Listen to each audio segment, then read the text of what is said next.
जय हिंद दोस्तों, आप लोगों को अपना यूट्यूब चैनल माँ अर्जुन जीएस जीके फैक्ट्री में आप सभी का स्वागत है। मैं आज जीके जीएस प्रश्न का चर्चा करूंगा जो सीधे यूपी पुलिस के पेपर में छपेंगे। ठीक है, पहला क्वेश्चन है मेनिनजाइटिस रोग किसको प्रभावित करता है? तो इसका आंसर जानें क्या होगा? मस्तिष्क। ऑप्शन डी हो जाएगा। ठीक है, अगला प्रश्न देखेंगे।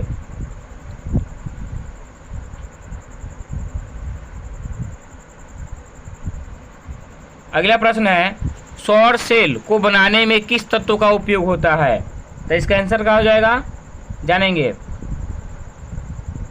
सिलिकॉन का उपयोग होता है। किसका होता है? सिलिकॉन का। कई बार पेपर में छपा है प्रश्न। ठीक है, सीधे आज तबाही मचाने वाली प्रश्न होगी।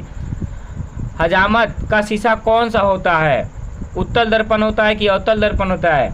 इसका आंसर हो जाएगा अवतल दर्पण होता है। कौन सा होता है? अवतल दर्पण। जो हम लोग हजामत बनवाते हैं वो कौन सा दर्पण लगा होता है? तो अवतल दर्पण, याद रखेंगे। ठीक है, अगला क्वेश्चन है टूटी हड्डियों को जोड़ने के लिए निम्नलिखित में से किसका उपयोग किया जाता है? तो इसका आंसर क्या होगा? जानेंगे। Plaster of Paris.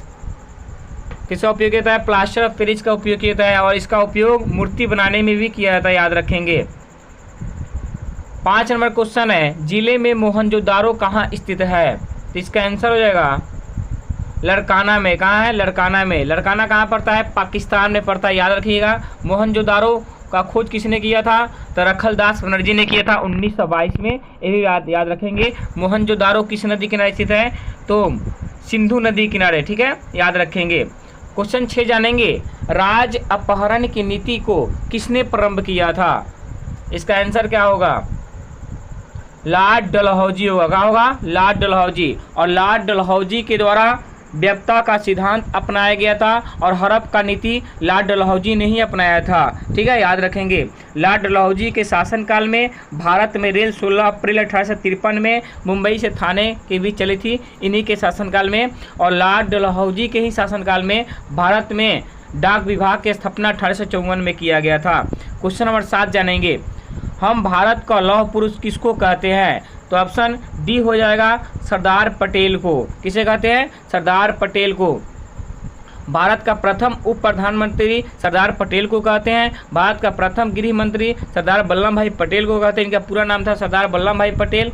और भारत का लौह पुरुष सरदार वल्लभ भाई पटेल। भारत का आयरन मैन सरदार वल्लभ भाई पटेल। भारत में राष्ट्रीय एकता का जनक सरदार वल्लभ भाई पटेल, याद रखेंगे। ठीक है, कहीं ना कहीं क्वेश्चन टपकने वाली होगी। और सरदार की उपाधि वल्लभ भाई पटेल को किस सत्याग्रह से मिली? तो बारदोली सत्याग्रह से।